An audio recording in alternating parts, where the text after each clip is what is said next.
Hello YouTube, it is a dinner table project today, at least you start here on the table. I'm working on this hydraulic cylinder, it is for my mini digger. It's a new one, I have just welded on this eye here on this end. And that went fine, I just welded and then I rotated it and welded like that. No problem, and it went really good. But now it is the other end, the cylinder end. That's a little bit more challenging because then I want to rotate it continuously to make a nice weld there. And that is what I will do today. I will try to make a jig or some type of contraption that helps me to rotate this cylinder. And for that I have a bunch of aluminium profiles. I have bought a few wheels. I got a stepper motor and I got some electronics, some hardware to mount the aluminium profiles, some screws, some timing belt for the stepper motor, and yeah.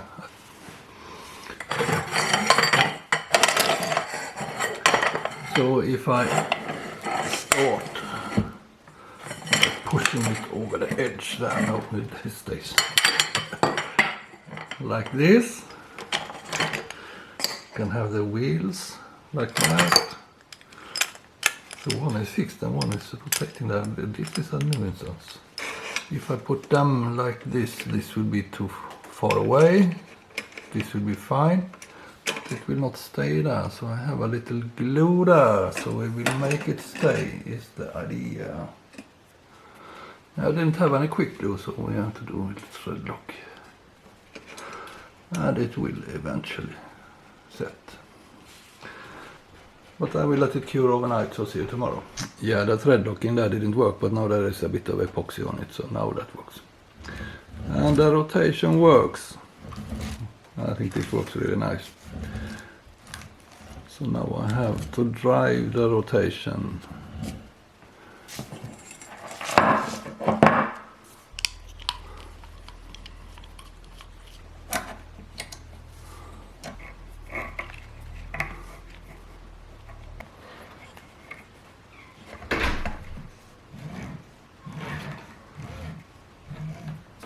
And here is the electronics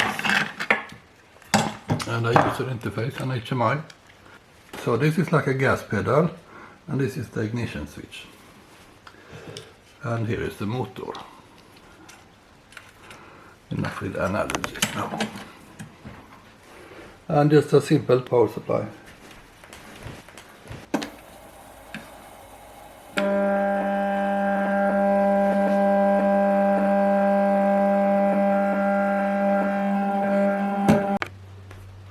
Sandpaper. Now we see. Oh.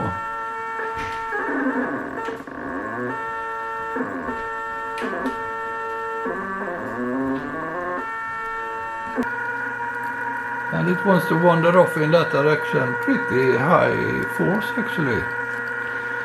Cannot really prevent it from that. I will see why that is.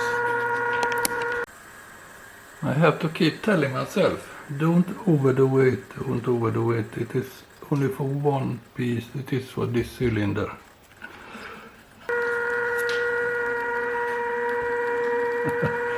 There is something there that wants to push it there. I think that wheel there has a little angle there. It is not so well glued in that, but yeah. I think it is fine.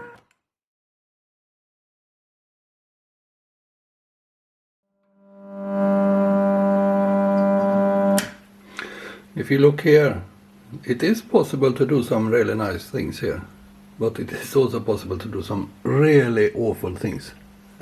On the cylinder it will start on this diameter and gradually increase the diameter, so I will have to do some tests here as well before I actually do it on the cylinder.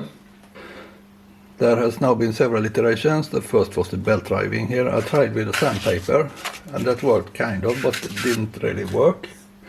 So I have now printed a GT2 pulley here, and that works fine.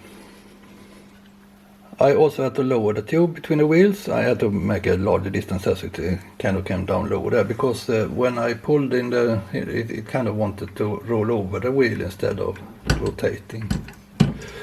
And the final thing was that I had to have something here that prevented it from going either this way or this way, because this worked like a screw, so when I rolled it wanted to go that way or that way. I couldn't really get rid of that. I tried to adjust the angles here and so, but I never could get rid of it, but I think that was the best. And it is a bit strong here. I mean, it is not over the strong. I think I can break it. But I think it's alright.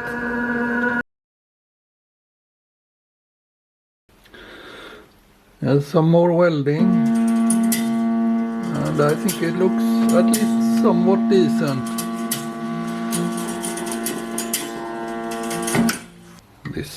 This earth clamp here, it winds up, so I have to unwind it once in a while. Anyway, it goes much better now. The breakthrough was when I switched the rotation direction, so instead of push welding I am now drag welding. I'm not sure if that is a welding term. Well, it is now. I put a long spring here just to keep the tube onto the wheels here. It had a tendency to lift up there. But in one way it works fine. I do want to practice a little bit more on the welding before I go on with the cylinder. Don't overdo it, don't overdo it. I keep telling myself, but check out here. A lever that keeps the tube down. I don't listen to my internal voices, obviously.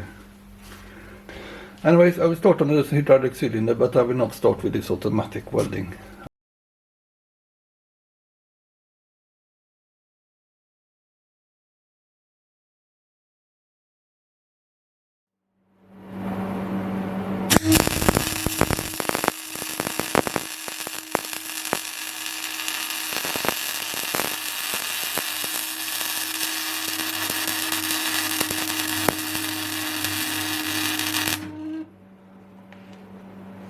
Ha ha! And now I have to wind up this again.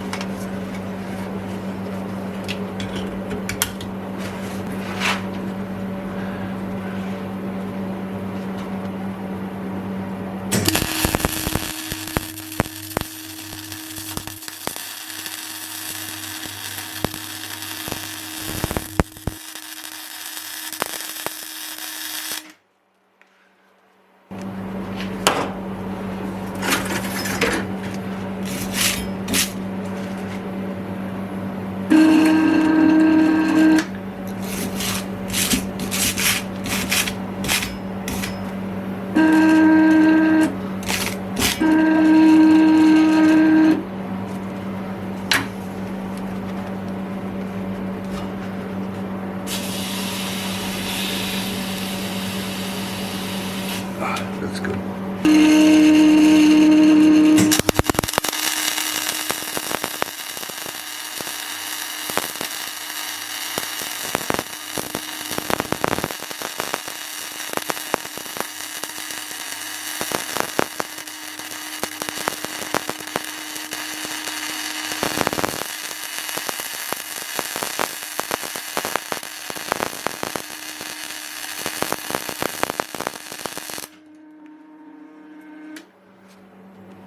Now we are talking.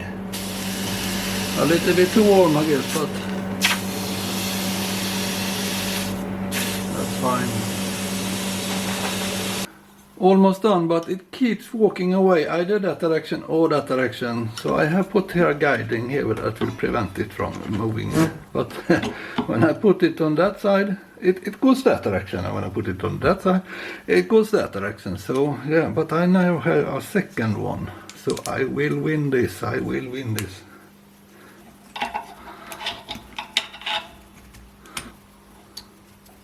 And protection on. Yeah, this is to prevent spatter to come here and destroy this surface.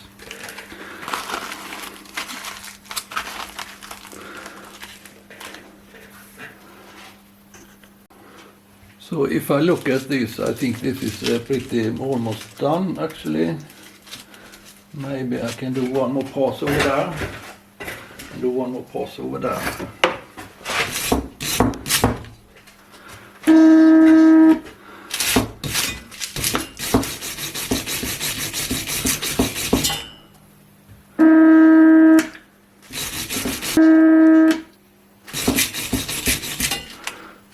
I think this is done, at least here. But I will make one more bead over there, just to kind of smoothen it out.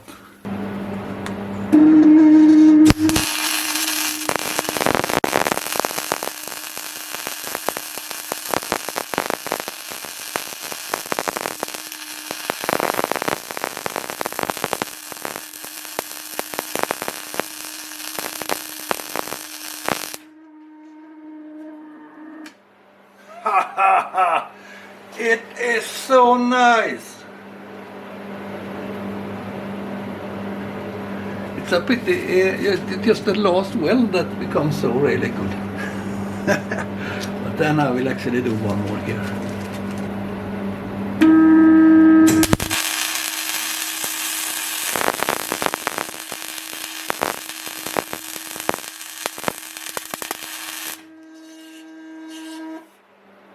Oh, now it is super. Is there anything more I can weld? No, I think this is done. And that was about time, I would say. Yeah, I was just about to run out of gas. There are 2 bars left or something. But it was alright.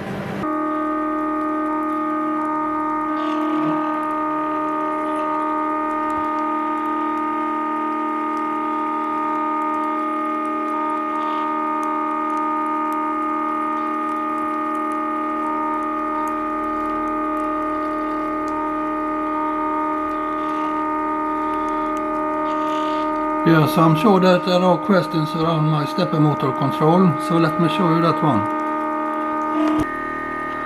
And it might be that this one raises more questions, but it arrived just in time for the outro photo session. I think this one is the way to go. Back and forth, and speed, of course. And it has a lot of other extra functions that one don't need. But it is an advantage to have the speed setting in numbers there, so we can experiment and then just go back to it. But I'm very happy with what I could achieve now in this 13-14 minutes. So thank you for watching.